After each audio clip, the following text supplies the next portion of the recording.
పరిశుద్ధ గ్రంథములో మనలను నడిపించుట కొరకై దేవుడు ఈ లోకానికి వచ్చారు. ఇక్కడ నిర్గమకాండములో 23వ అధ్యాయము 20వ వచనములో ఇశ్రాయేలు ప్రజలు ఐగుప్తు బానిసత్వము నుంచి దేవుడు సిద్ధం చేసినటువంటి వాగ్దానం చేసినటువంటి కనాను దేశము పోవడానికి వాళ్ళు బయలుదేరి మార్గములో ఉండగా దేవుడు ఒక మాట ఇశ్రాయేలు ప్రజలకు చెప్తాడు. ఏమిటా మాట అంటే, ఇదిగో త్రోవలో నిన్ను కాపాడి, త్రోవలో అంటే మార్గములో మీరు నడుచుకుంటా వెళ్ళేటప్పుడు మిమ్ములను కాపాడుటకును, నేను సిద్ధపరిచిన చోటుకు నేను రప్పించుటకు, ఎక్కడికైతే నేను మిమ్మల్ని పంపించాలని చెప్పి వాగ్దాన భూమి ఉందో ఆ స్థలానికి మిమ్మలను రప్పించుటకు ఒక దూతను నీకు ముందుగా ఒక దూతను నేను ఏర్పాటు చేశాను ఆయన సన్నిధిని జాగ్రత్తగా నుండి. హల్లెలూయా, స్తోత్రం చెప్పండి గట్టిగా. ఒక దూతను నేను మీకు ఏర్పాటు చేశాను. జాగ్రత్తగానండి. ఇక్కడ దూత యేసు ప్రభువే. ఎలా యేసు ప్రభు అని మనం అనుకుంటాం? పాపములు పరిహరించే అధికారము దేవునికి తప్ప ఏ దూతకు లేదు. ఏ దూత అయినా సరే గుర్తుపెట్టుకోండి బాగా, దేవుడు తయారు చేసిన సృష్టించిన ప్రతి దూత నీకు నాకు పరిచర్య చేయటానికి మాత్రమే. అర్థమైన వాళ్ళు స్తోత్రం చెప్పండి. దేవుడు దూతలను తయారు చేసినటువంటి ఒకే ఒక్క ఉద్దేశం ఏమిటంటే, దేవునిలో సగభాగమైనటువంటి దేవుని పోలికగా పుట్టినటువంటి దేవుని యొక్క ఆత్మను పొందుకొని ఉన్న మనకు కాపలా కాయడానికి, సేవ చేయడానికి, తోడుగా ఉండటానికి మాత్రమే దేవుని దూతలను దేవుడు సృష్టించాడు. హల్లెలూయా. కాబట్టి దేవుని దూతల కంటే కూడా దేవుని పోలికగా పుట్టిన మనుషులమైన మనమే చాలా చాలా విలువైనటువంటి వాళ్ళం. హల్లెలూయా. ఈ సర్వ సృష్టి కూడా దేవుడు మన కోసమే ఏర్పాటు చేశాడు. దూతలను కూడా మన కోసం ఏర్పాటు చేశాడు. సకలమైన అనుభూతులను, రుచులను మన కోసమే దేవుడు ఏర్పాటు చేశాడు, దూతల కోసము కాదు. అర్థమైన స్తోత్రం చెప్పండి. అయితే ఆ దూత పాపములు క్షమించే అధికారం అయితే దూతకు లేదు. మరి నిర్గమకాండములో ఏ దూత గురించి చెప్పాడు యేసయ్య? ఎవరా దూత చెప్పండి? యేసుక్రీస్తు ప్రభువారే. యేసుక్రీస్తు ప్రభువారు ఇశ్రాయేలు ప్రజలను నడిపించేటువంటి కాపరిగా ఉన్నాడు ఆయన. హల్లెలూయా. యేసుక్రీస్తు ప్రభువారు నడిపించువాడు.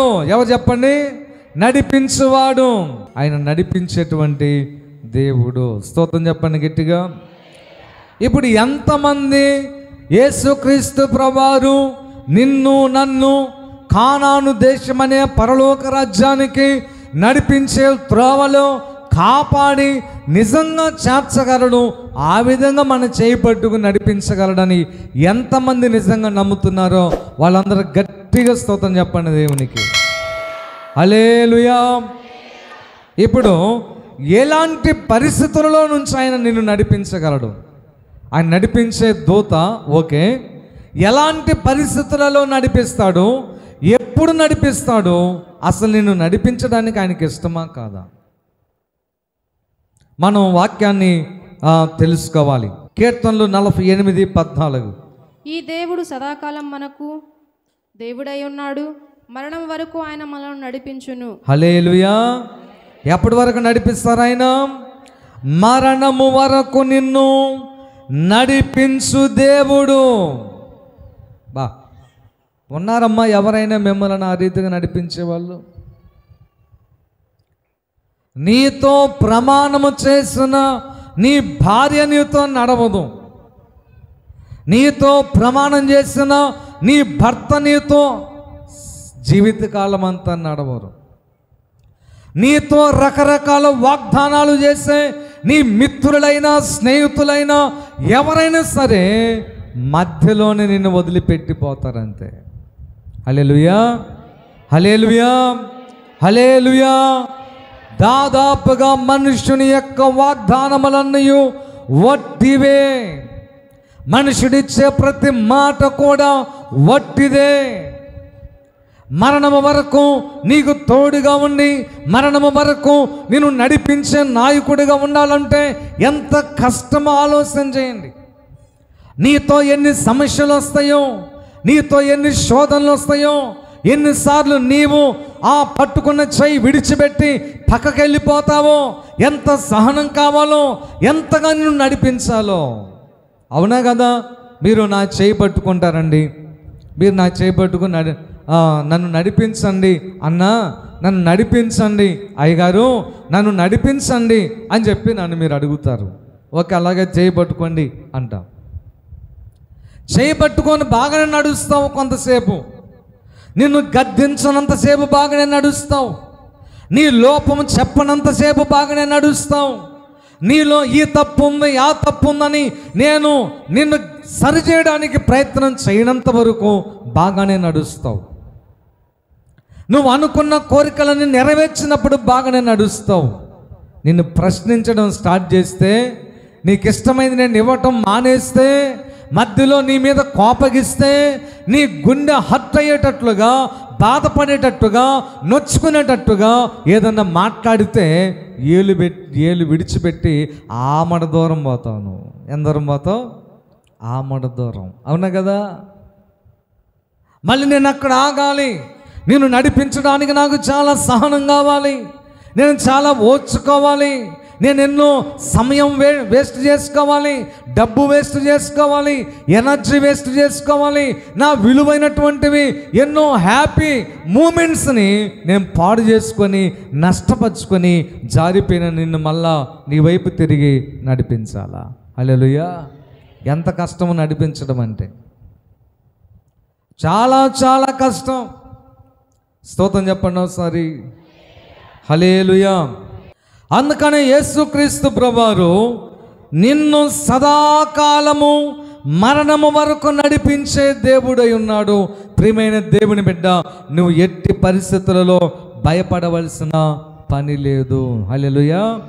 అలాగే నీవు ఎప్పుడైతే దేవుని బిడ్డగా ముద్ర వేయబడతావో, ఎప్పుడైతే యేసుని నీ సొంత రక్షకునిగా అంగీకరిస్తావో, ఎప్పుడైతే నీ బాల్య పాపములు, యవనకాల పాపములు ఒప్పుకొని బాప్తిసం పొందుతావో, అప్పుడు దేవుని బిడ్డగా, దేవుని కుమారుడిగా, దేవుని కుమార్తెగా మారుతావు. కాబట్టి నీ చెయ్యి పట్టుకొని మరణము వరకు ఆయన నిన్ను నడిపిస్తాడు. స్తోత్రం చెప్పండి గట్టిగా. హల్లెలూయా. ఈలోపు నీ జీవితంలో ఏది జరిగినా సరే నువ్వు భయపడవలసిన పని లేదు. ఆయన నిన్ను విడిచిపెట్టలేదు అని అర్థం.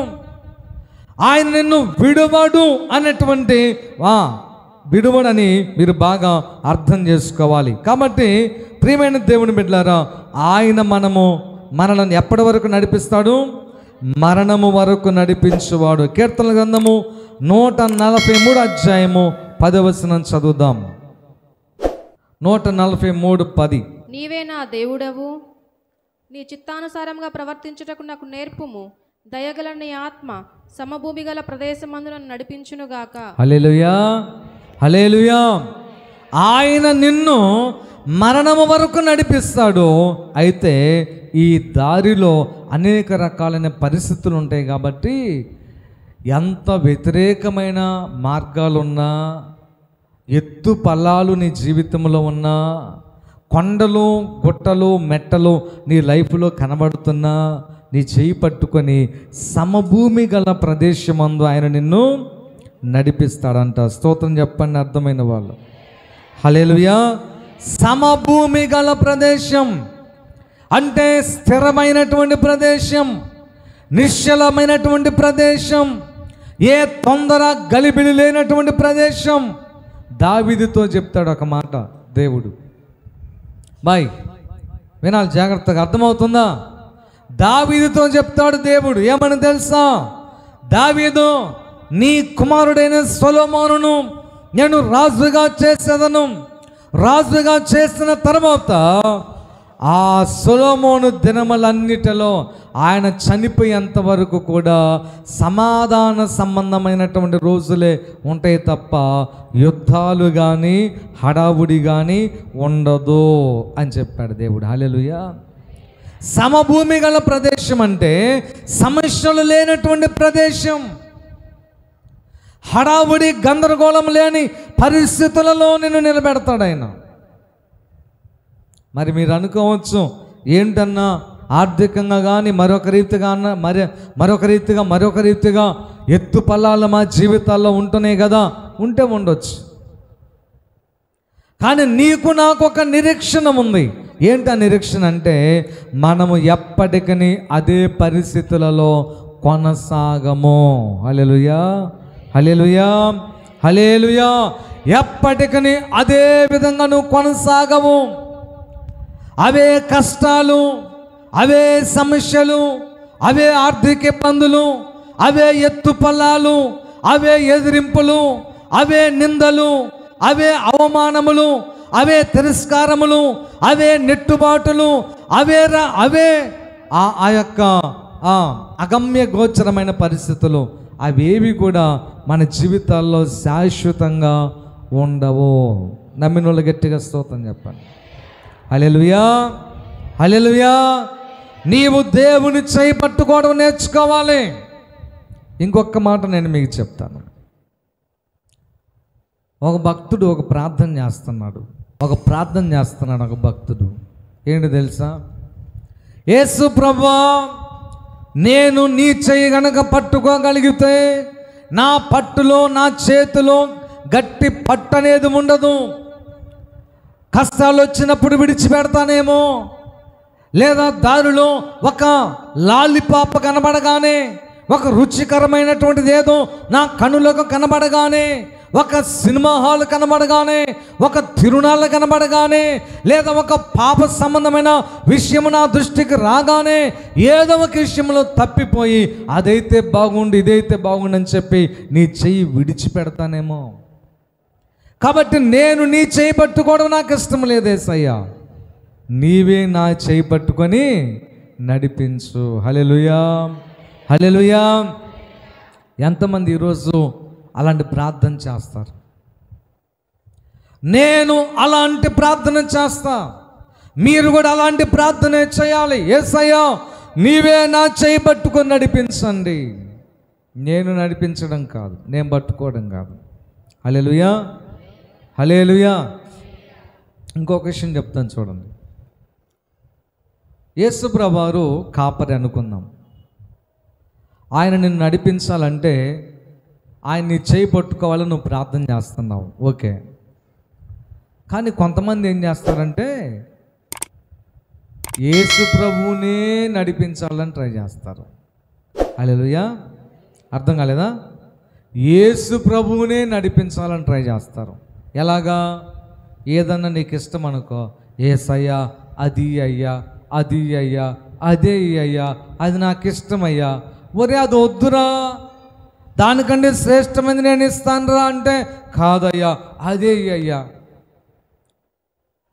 ఆయన నిన్ను నడిపించుట అనగా ఆయన చిత్తము చొప్పున నడిపించుట, ఆయన ప్రణాళికపూర్వకంగా నడిపించుట, ఆయన సంకల్పములో నిన్ను నడిపించుట, ఆయన సరళతలో నిన్ను నడిపించుట. హల్లెలూయా. ఆయన వెనక్కి నెట్టి నువ్వు ముందుకెళ్ళి నడిపించడం కాదు. కొంతమంది వెరైటీగా ఉంటారు. వచ్చి, పాస్టర్ గారు మా అబ్బాయికి పెళ్లి చేయాలి. ఓకే చేద్దాం, అబ్బాయికి పెళ్లి చేద్దాం. ఓకే రైట్, మీరు ఒక డేట్ పెట్టండి. ఓకే 18వ తారీఖు పెట్టుకోపో. మంచి రోజు పెట్టండి. మంచి రోజు అది. ఏ రోజు? అది మంచి రోజే, ఇబ్బంది ఏమి లేదు, పెట్టుకోపో. మళ్ళీ వస్తారు వచ్చి, పాస్టర్ గారు అది కాదు కానీ చేయి పట్టుకొని నడిపించడం అంటే ఏంటి? యేసు ప్రభు ముందు పోతుంటే నువ్వు వెనక రావడం. ఇప్పుడు డేట్ దగ్గర నీకు ఇంట్రెస్ట్ లేదు కదా, ఎవరో ఏదో మధ్యలో చెప్పారు. ఏమని? ఆ రోజు 18వ తారీఖు మంచిది కాదు, 23వ తారీఖు మంచిది, ఆ రోజు మంచి ముహూర్తం ఉందని ఎవడో చెప్పాడు. అందుకని ప్రభు దగ్గరకు వచ్చి, యేసయ్యా నేను ఈ ఒక్కరోజు నిన్ను నడిపిస్తా, నువ్వు వెనకపో అని చెప్పి నువ్వు పట్టుకొని 23వ తారీఖు వస్తావా లేదా నా ఇంటికి? యేసయ్యా 23వ తారీఖు మా ఇంటికి వస్తావా లేదా? 23వ తారీఖు రావాల్సిందే.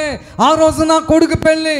ఒరే ఆ రోజు నా చిత్తం కాదురా, 18 నా చిత్తం, నువ్వు నా చిత్తంలోకి రా ఒక్కరోజు. ఏందంట? నడిపించబాక. నువ్వు నడిపించబడితే సమభూమి గల ప్రదేశంలో స్థిరపరచబడతావు. హల్లెలూయా. నీవు ఆయన నడిపించాలనుకుంటే ఆయన నీకు బానిస కాదు, నువ్వు చెప్పినట్టు నడవడానికి. నీలో ఉన్న వ్యతిరేక స్వభావాన్ని బట్టి ఓకే నువ్వే నడుచుకో అని చెప్పి ఆయన చెయ్యి వదిలిపెడతాడు. నువ్వు సమభూమి గల ప్రదేశంలో నిలబడటం కాదు కదా, అస్థిరమైనటువంటి ప్రదేశములలో స్థిరపరచబడతావు. హల్లెలూయా, హల్లెలూయా. చెప్పాలి గట్టిగా స్తోత్రం. హల్లెలూయా. కాబట్టి ప్రియమైనటువంటి దేవుని సంగమా, దేవుని బిడ్డ, ఆయన నిన్ను మరణం వరకు నడిపిస్తాడు. రెండోది సమభూమి గల ప్రదేశములలో స్థిరపరుస్తాడు. సామెతల గ్రంథం 6వ అధ్యాయము 22వ వచనం. నీవు త్రోవను వెళ్ళున్నప్పుడు. సామెతల గ్రంథం 6:22. నీవు త్రోవను వెళ్ళున్నప్పుడు, నీవు త్రోవను వెళ్ళినప్పుడు అది నిన్ను నడిపించును, నీవు పండుకొనున్నప్పుడు అది నిన్ను కాపాడును, నీవు మేలుకొనున్నప్పుడు నీతో ముచ్చటించును. హల్లెలూయా, హల్లెలూయా. త్రోవలో నిన్ను, చెప్పాలి గట్టిగా, త్రోవలో వెళ్ళినప్పుడు అది నిన్ను నడిపించును. అది అనగా వాక్యం, వాక్యం అనగా యేసు. హల్లెలూయా, హల్లెలూయా. చెప్పాలి గట్టిగా స్తోత్రం చెప్పాలి.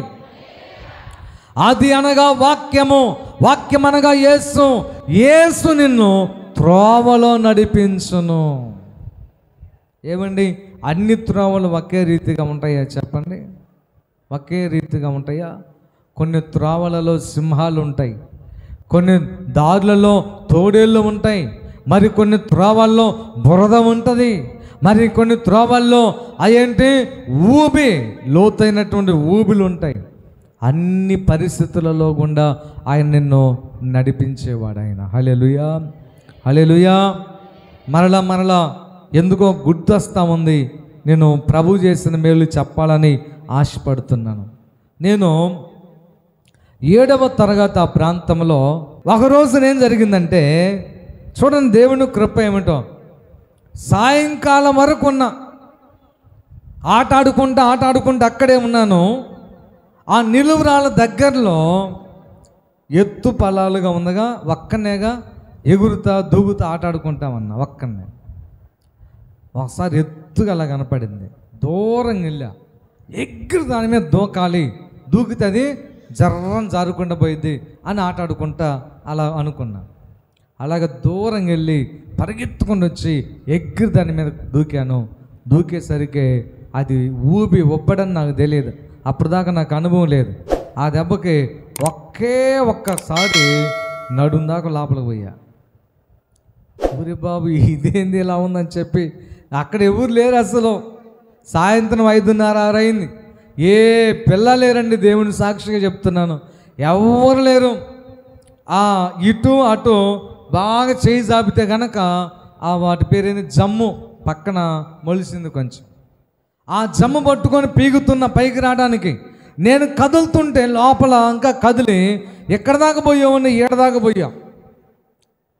ఇప్పుడు ఇంక లోపల పోతే పరదేశులమో ప్రియులారా, పరదేశులమో ప్రియులారా మన అదయ్యేది పరిస్థితి.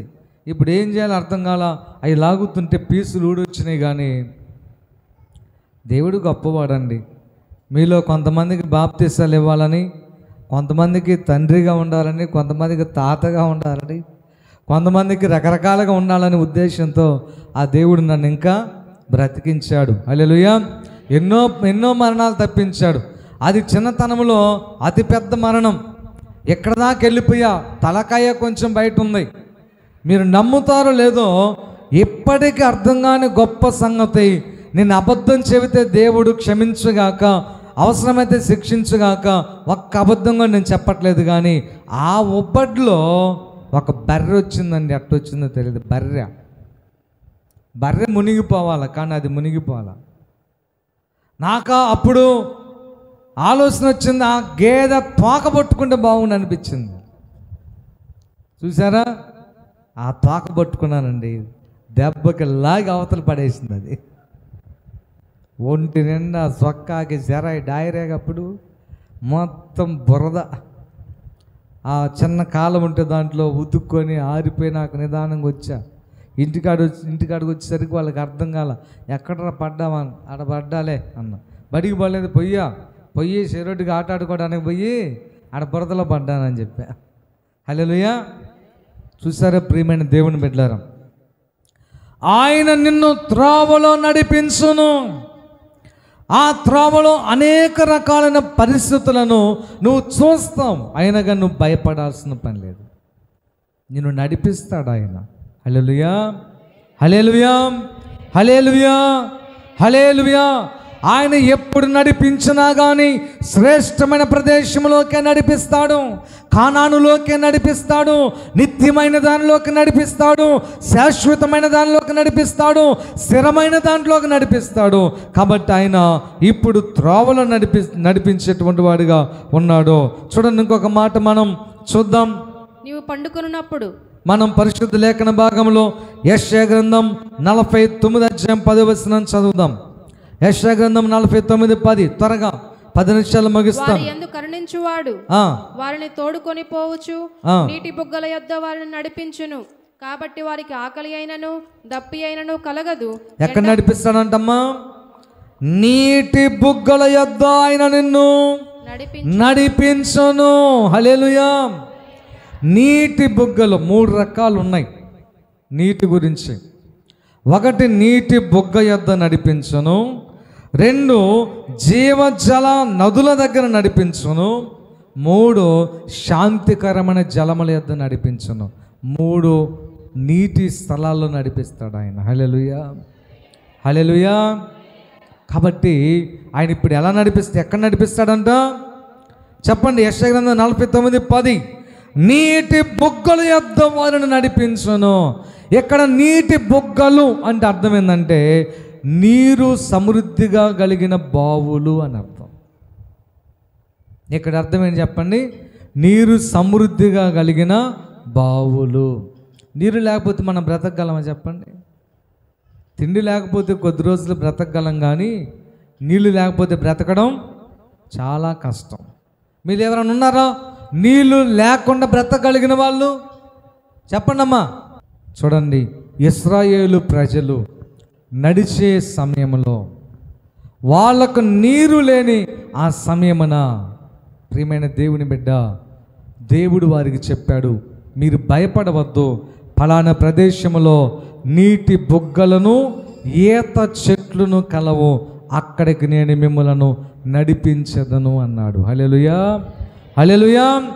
25 లక్షల మంది ప్రజలకు కావలసినటువంటి నీరు సమృద్ధిగా కలిగిన నీటి బావులు యొద్ద ఇశ్రాయేలు ప్రజలను నడిపించాడు. కాబట్టి ఆయన నువ్వు ఆనుకుంటే, ఆయన చేయి నువ్వు పట్టుకొని నడవగలిగితే నీకు నీరు సమృద్ధిగా దేవుడు ఇస్తాడు. స్తోత్రం చెప్పండి గట్టిగా. నీరంటే కేవలం ఈ బావులు, బోర్లు, మోటార్లే కాదు.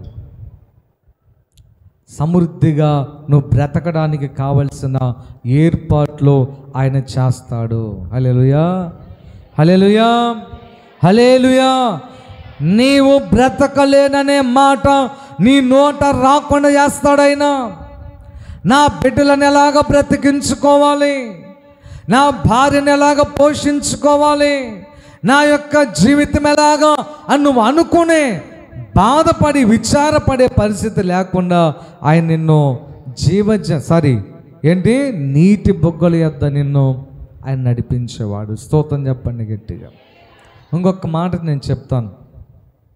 ఇశ్రాయేలు ప్రజలు ఒక సందర్భంలో నీళ్లు వాళ్ళకు దొరకనప్పుడు అందరూ కలిసి సనుగుతూ గొణుగుతూ ప్రార్థన చేస్తూ ఉంటారు. ప్రార్థన చేస్తూ ఉంటే ఏంటో ఈ సనుగుడని మోషే దగ్గరికి వెళ్తాడు. అందరూ అంటారు, ఏమయ్యా మోషే, చేత కాకపోతే మానుకోవాలి, నువ్వు అక్కడ నాయకుడివే. ఈ రోజున మాకు బోవందగా నీళ్ళు లేవు, ఏం తాగాలి, మేము మా బిడ్డలకేమి ఇవ్వాలి, మా జంతువులకు, మేకలకు, గొర్రెలకు, ఒంటెలకు నీళ్ళు ఎక్కడా? అప్పుడు మోషే ప్రార్థించినప్పుడు ఏం చేశాడు తెలుసా? చెప్పండి. ఆ బండ దగ్గరికి వెళ్ళి ఆ బండతో మాట్లాడమని చెప్పాడు. ఒక బండ దగ్గర నిలవబడి, ఏ బండ, నీలో నుంచి నీళ్లు వచ్చుగాక అని పలకగానే ఆ బండ పగిలి ఆ బండలో నుంచి సమృద్ధి అయిన నీటి ఓట ప్రారంభమైంది. స్తోత్రం చెప్పండి గట్టిగా. 2 సార్లు ఆ కార్యం చేశాడు దేవుడు. 2 సార్లు దేవుడు కార్యం చేశాడు. ప్రియమైన సంగమా, ఒక సంగతి నేను మీకు చెప్పాలి. దేవుడు నిన్ను పోషించాలి అని అనుకుంటే, దేవుడు నీకు సమృద్ధి ఇవ్వాలి అని అనుకుంటే, బండ లాంటి వ్యక్తుల దగ్గర నుంచి కూడా నీకు రావాల్సింది, నీకు కావాల్సింది ఆయన తెప్పించగలడు. హల్లెలూయా. బండ లాంటి వ్యక్తుల దగ్గర నుంచి కూడా. బండలో నుంచి నీళ్ళు వస్తాయి అసలు? మరి ఎలా వచ్చినాయి? ఆయన రప్పిస్తాడంతే. మీరు అనుకుంటారు, అది ఇలా జరిగిద్దని మేము అనుకోలేదన్నయ్య, ఇలా చేస్తాడని మేము ఊహించలేదన్నయ్య. నీ ఊహకు అందితే ఆయన దేవుడు ఎలా అవుతాడు? నీకు ఆశ్చర్యం కలుగుతుంది. అలాగ దేవుడు చేస్తాడు. కాబట్టి నీటి బొగ్గ ఒకటి, తర్వాత నీటి, చూడండి ఇంకొక మాట, ప్రకటన గ్రంథం 7:17 చదవండి. ప్రకటన 7:17. ఏలయనగా సింహాసన మధ్యమందుండు గొర్రెపిల్ల వారికి కాపరి అయి జీవజల బుగ్గల యొద్దకు వారిని నడిపించును. హల్లెలూయా, హల్లెలూయా. ఏ జలాలంట? ఇందాకేమో నీటి బొగ్గ, ఇప్పుడు జీవజలం. ఏందండి ఆ జీవజలం? 2 రకాల జీవజలాలు ఉన్నాయి. ఇక్కడేమో నీళ్లు 3 రకాలు చెప్పాను. ఏంటవి? నీటి బొగ్గ, జీవజలం, శాంతికరమైన జలం. కానీ జీవజలాలు మళ్ళీ 2 ఉన్నాయి. వాటిలో పరలోకం వెళ్ళిన తర్వాత అక్కడ ఒక నది పారును, అది జీవజలము కలిగినటువంటి నీటితో నిండి ఉంటుంది. ఆ నీరు త్రాగు ప్రతివాడు ఎన్నడూ మరణించడు, యుగయుగాలు జీవించును అన్నది వాక్యములో. హల్లెలూయా, హల్లెలూయా. ఆ జీవజల నదులు నువ్వు తాగుతావు పరలోకం వెళ్ళిన తర్వాత. భూలోకంలో ఇమిటేషన్ జీవజలాలు ఉన్నాయి. అదేంటో తెలుసా? ఈరోజు నువ్వు చదువుతున్న వాక్యం, నువ్వు వినుచున్నటువంటి వాక్యం. హల్లెలూయా, హల్లెలూయా, హల్లెలూయా. ఒక చిన్న మాట చెప్తాను, జాగ్రత్తగా వినాలి, జాగ్రత్తగా వినాలి. టైం కూడా అయిపోయింది. ఏంటో తెలుసా? ఒక ఆమె నీళ్ళు కోసం బావి దగ్గరికి వెళ్ళింది. మీకు ఆ కథ అంతా అర్థమైపోయింది. బావి దగ్గరికి వెళ్తే నీళ్ళు అడిగితే ఆమె ఇవ్వడానికి నిరాకరించింది. అమ్మో, ఆయన యూదుడు కదా, నేను నీళ్ళు ఎలా ఇవ్వాలని. కానీ దేవుడు అన్నాడు, అమ్మా, నా దగ్గర జీవజలం ఉంది, నేను చెప్పినట్టుగా వింటే ఆ జీవజల నదులు నువ్వు తాగలిగితే, చెప్పండి, ఎన్నడూ నీకు దప్పిక కాదు. అయ్యా, ఆ జీవజల నదులు నాకు కావాలయ్యా. హల్లెలూయా. ఆ జీవజల నదులు నీకు కావాలి అంటే నేను చెప్పినట్టుగా విను, సత్యాన్ని ఒప్పుకో, సత్యం చెప్పడం నేర్చుకో, యథార్థంగా బ్రతకడం నేర్చుకున్నాడు దేవుడు. అదేంటో నాకు అర్థం కాలేదయ్యా అంది. ఏమి లేదు, నీకు 5 భర్తలు ఉన్నారు, ప్రస్తుతం ఉన్నవాడు నీ భర్త కాడు, అది ఒప్పుకో. అయ్యా నిజమేనయ్యా. హల్లెలూయా. అప్పుడు దేవుడు జీవజలమును ఆమెకిచ్చినందువల్ల అప్పటి వరకు లోక సంబంధమైన ఆ నీళ్లు, ఈ నీళ్లు, ఏవేవో నీళ్లు తాగుతూ జీవనం చేసి ఆవిడ ఆ కొండ పగలగొట్టి నిజమైన జీవజలాన్ని తీసుకొని ఇంటికి వెళ్ళిపోయింది. హల్లెలూయా. ప్రశాంతత వచ్చింది హృదయంలోకి. నెమ్మది వచ్చింది హృదయంలోకి, సమాధానం వచ్చింది హృదయంలోకి. ప్రియమైన దేవుని బిడ్డ, నీవు కష్టాల్లో ఉన్నప్పుడు, నెమ్మది లేనప్పుడు, నిద్ర పట్టనప్పుడు, అనేక పరిస్థితులు నిన్ను అతలాకుతలం చేసేటప్పుడు ఈ జీవజలమును నువ్వు చదవగలిగితే, హల్లెలూయా. ఎంతమంది, మీరు చేతులు ఎత్తొద్దు కానీ సీరియస్గా అడుగుతున్నాను, ఎంతమంది ప్రతిరోజు ఈ జీవజల నదులను త్రాగుచున్నారు? ఎంతమంది బైబిల్ గ్రంథాన్ని చదువుతున్నారు? ఈ బైబిల్ గ్రంథాన్ని నువ్వు చదవటం అలవాటు చేసుకుంటే చాలా రుచిని నువ్వు చూసుకోగలవు, చాలా ఆనందాన్ని నువ్వు పొందగలవు, ఎన్నో సత్యాలను నువ్వు తెలుసుకోగలవు. ఇది జీవజలము కలిగినటువంటి నదులండి. ఒకసారి ఒక చిన్న ఇన్సిడెంట్ నాకు గుర్తొచ్చింది, ఇప్పుడే నా జీవితంలో జరిగింది, ఒక్కటి నేను చెప్తాను. మీరు కూడా అలాగ ప్రయత్నం చేయండి. ప్రియమైన దేవుని బిడ్డ, దేవుడు అందరికీ సమానంగా అన్ని ఇవ్వగలిగిన దేవుడు. నమ్మిన వాళ్ళు స్తోత్రం చెప్పండి ఒకసారి. హల్లెలూయా. ఒకరోజు నేను 2 గంటల వరకు రాత్రిపూట ప్రార్థన చేసి పడుకున్నాను. నైట్ 2 అయింది. ప్రార్థన చేసి 2 గంటల దాకా పడుకున్నాను. మళ్ళా 5 గంటలకు లేచి ప్రార్థన చేసేవాడిని, 5 నుంచి 6 గంటల దాకా, లేదా 6 గంటలకు లెగిస్తేనే 7 గంటల దాకా అట్లా ప్రార్థన చేసేవాడిని. ఒకరోజు బాగా దాహం వేస్తాం ఉంది. ఉదయాన్నే సుసన్న లేచి వంట మొదలు పెట్టిద్ది. మా అమ్మోళ్ళు లేస్తారు, నేను ఎప్పుడో లేచే ఉంటా, కానీ ఆ రోజు నేను లేవాల, పడుకొనే ఉన్నా. 6 అయింది లేవాల, 6:30 అయింది లేవాల, 7 అయింది లేవాల. కానీ ఇంట్లో తిరుగుతుంది, అదంతా నాకు అర్థమవుతుంది, కానీ నాకెందుకు మెలకు రావట్లా. గొంతంతా ఎండిపోతున్న అనుభూతి అయితే నాకు కలుగుతుంది. గొంతంతా ఎండిపోయి నీళ్ళు అయితే బాగుండు, నీళ్ళు తాగాలనిపిస్తుంది నాకు.